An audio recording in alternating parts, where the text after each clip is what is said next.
There are three reasons that are pleaded in the founding affidavit for urgency and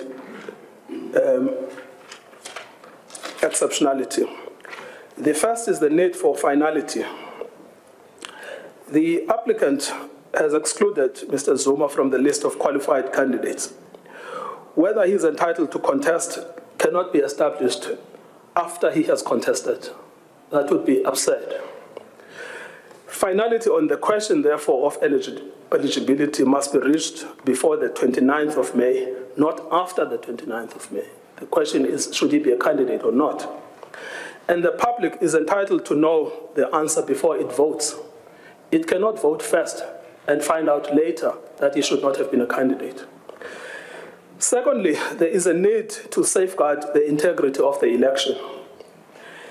If a leader of a contesting political party is allowed to contest while the Constitution disqualifies him, as the second respondent wants to do, because that's what Mr. Zuma wants to do, that will undoubtedly poison the election and produce a disputed outcome.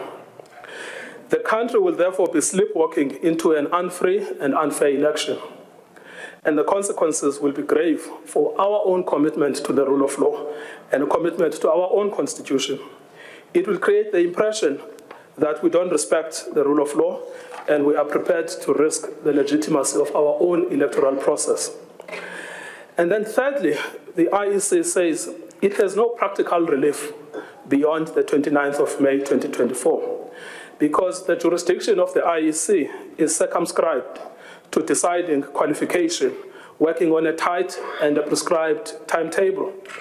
And therefore, if you don't decide the case before the 29th of May, for all intents and purposes, that will be the end of the road for the applicant, because after the election, the IEC will cease having any legal interest in the dispute.